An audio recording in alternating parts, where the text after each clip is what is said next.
Good morning students. मैं आशा करता हूँ कि आप सब अच्छे हैं। तो आज का हमारा टॉपिक है अलजेब्रिक एक्सप्रेशन एंड आइडेंटिटीज। तो हम पहले समझेंगे कि एक्चुअल में एक्सप्रेशन या एक अलजेब्रिक एक्सप्रेशन होती क्या है, इसकी पहचान कैसे होती है। तो बेटा, एक ऐसी एक्सप्रेशन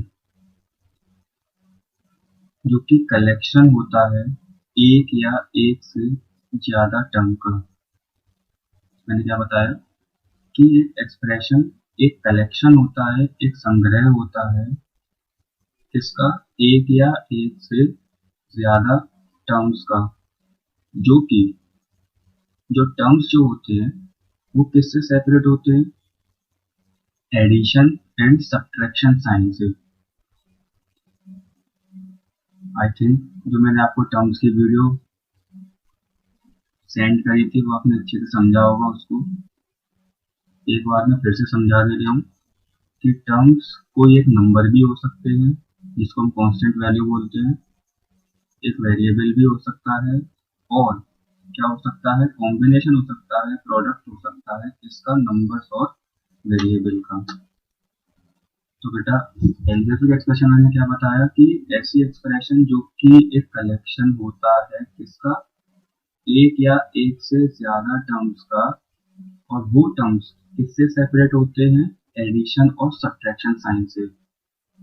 ओके, जैसा कि आप वीडियो में देख रहे हैं कि only plus and minus sign separate the terms, whereas the product means multiplication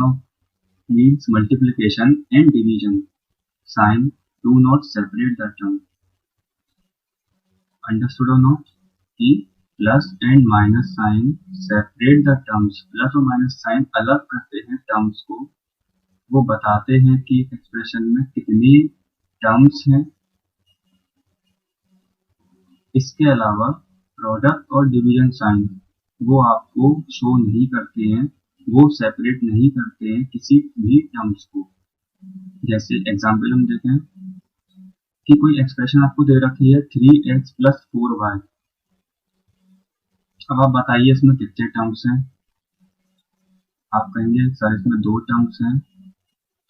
कौन कौन से, 3x और 4y।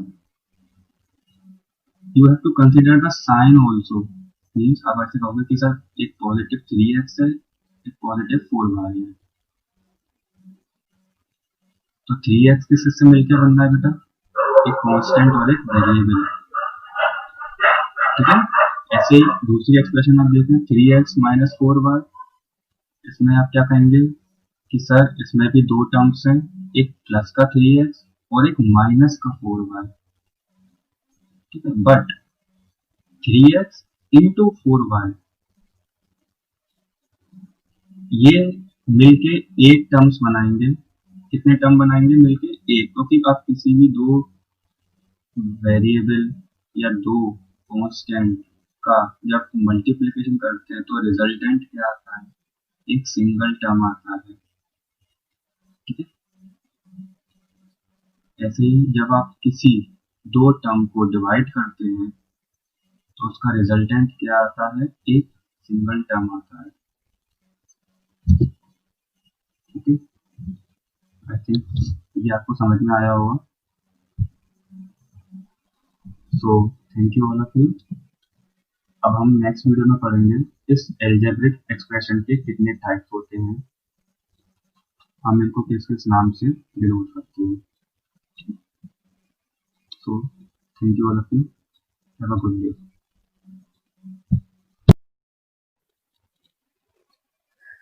So good morning students. अब हम पढ़ते हैं अलजेब्रिक एक्सप्रेशन के types of algebraic expression. So the first type is monomial. क्या होता है मोनोमियल?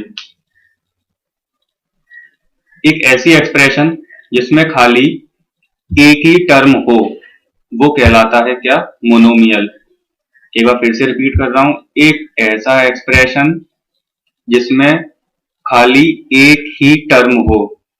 सबको टर्म मालूम है क्या होते हैं? टर्म कोई कांस्टेंट भी हो सकता है, मीन्स कोई नंबर हो सकता है, कोई वेरिएबल हो सकता है, या कांस्टेंट या फिर नंबर और वेरिएबल का कॉम्बिनेशन भी हो सकता है, मीन्स प्रोडक्ट भी हो सकता है। ठीक है, आपको ये भी बताया गया था कि जो टर्म्स होते हैं वो सेपरेट किससे होते हैं? प्लस से और माइनस साइन से। ठीक है, ना कि मल्टीप्लाई और डिवाइड साइन से। क्लियर है? तो हम टॉपिक पे आते हैं। तो पहला था monomial. Monomial which has only one term, ऐसी एक्सप्रेशन जिसमें खाली एक ही टर्म हो वो कहलाता है मोनोमियल। जैसे आप एग्जाम्पल्स इसमें देख रहे हैं, x एक ही टर्म है, 5xy ये एक ही टर्म है, ये कॉम्बिनेशन है कांस्टेंट और वेरिएबल्स का, जहाँ पे 5 एक कांस्टेंट वैल्यू है और x और y एक वेरिएबल है जिसकी वैल्यू हम चेंज कर सकते हैं, वेरिएबल। ठीक है, नेक्स्ट है -7x/4, डिवाइड साइन है, एक ही टर्म है, सेपरेट नहीं हो रहा है, जिसमें -7/4 क्या है? एक कांस्टेंट टर्म है और x क्या है? एक वेरिएबल है। Same as ax² clear? ऐसे ही binomial, an expression which has two terms, वो क्या कहलाता है? बाइनोमियल। जैसे 2a plus x, 7x/4 -8, 2x² -y²। तो यहां पे ये प्रूव हो गया कि plus and minus sign separates the term. In example हमने देखा होगा कि 2a प्लस x, यहाँ पे कितने टर्म्स हैं? 2। कैसे पता चला? क्योंकि प्लस और माइनस साइन ही सेपरेट करते हैं किसको? एक एक्सप्रेशन को। तो क्लियर है बेटा? ऐसी trinomial, an expression which has 3 terms. Multinomial क्या होते हैं? An expression which has more than 3 terms, जिसमें 3 टर्म से ज्यादा हो सकते हैं, जैसे 4 हो सकते हैं, 5 हो सकते हैं, 6 हो सकते हैं। ठीक है, उसको हम मल्टीमोनियल कहते हैं। और लास्ट जो सबसे इंपॉर्टेंट है, पॉलिनोमियल। पॉलिनोमियल क्या होता है? कि एक एक्सप्रेशन विच हैज 2 और मोर देन 2 टर्म्स, जिसमें एक ऐसी एक्सप्रेशन जिसमें 2 टर्म भी हो सकते हैं, 3 भी हो सकते हैं, 3 से ज्यादा भी हो सकते हैं, मींस मल्टीमोनियल भी हो सकते हैं। तो ऐसे एक्सप्रेशन को हम कहते हैं पॉलिनोमियल। ये जो बेटा पॉलिनोमियल है, इसको समझना आपको बहुत ज्यादा जरूरी है, क्योंकि ये एक क्लास 9th का चैप्टर है पूरा। तो बेटा इसका कॉन्सेप्ट समझना आपको बहुत ज्यादा जरूरी है। ठीक है, तो एक बार फिर से रिपीट कर रहा हूं मैं। पॉलिनोमियल क्या होता है? एक ऐसी एक्सप्रेशन विच हैज 2 और मोर देन 2 टर्म्स, एक ऐसी एक्सप्रेशन जिसमें 2 या 2 से ज्यादा टर्म होते हैं, वो क्या होती है? पॉलिनोमियल। ठीक है, अब नेक्स्ट समझते हैं हम कि अगर आपको कोई एक्सप्रेशन दे दी जाए 4/x की फॉर्म में, या 7/x की फॉर्म में, 39/x, या फिर 40/xy, तो आप ये बताइए कि क्या ये एक मोनोमियल है? तो बच्चों आपका आंसर रहेगा कि यस सर, बिल्कुल एक मोनोमियल है।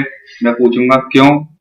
आप बताएंगे कि सर इसमें तो एक ही टर्म है, 4/x, 3/y, 40/xy and etcetera etcetera. तो मैं कहूंगा बेटा ये जब तक मोनोमियल नहीं कहलाएगा, जब तक मोनोमियल नहीं कहलाएगा, जब तक कि x की वैल्यू 0 ना हो। मींस x एक वेरिएबल है जो कि डिनोमिनेटर में है। अगर x की वैल्यू 0 नहीं होगी, मींस एक्चुअली 0 को छोड़ के x की वैल्यू 0 के अलावा कुछ भी हो सकती है, 1, 1.2, 1.32, 4, 5, 6 up to 1000 up to infinity. तो अगर x की वैल्यू 0 ना हो तो आप इस टर्म को एक मोनोमियल कह सकते हैं। इफ अगर x की वैल्यू 0 आ गई, अगर x की वैल्यू को आप इक्वल रखते हैं 0 के, तो वो जो रिजल्टेंट आएगा वो आएगा अनडिफाइंड रिजल्टेंट, मतलब वो डिवाइड नहीं हो सकती। समझने वाली चीज ये है कि अगर आप किसी न्यूमरेटर को डिनोमिनेटर, जैसे सॉरी, अगर आप किसी भी नंबर को 0 से डिवाइड करते हैं तो उसका आंसर हमेशा अनडिफाइंड आता है, मींस कोई भी नंबर 0 से डिवाइड नहीं हो सकता है। ये आप समझ लीजिए, दिमाग में सेट कर लीजिए, ठीक है, कि अगर आप कोई भी नंबर 0 से डिवाइड करते हैं तो वो नंबर कभी डिवाइड नहीं होता है, उसका आंसर क्या आता है, अनडिफाइंड।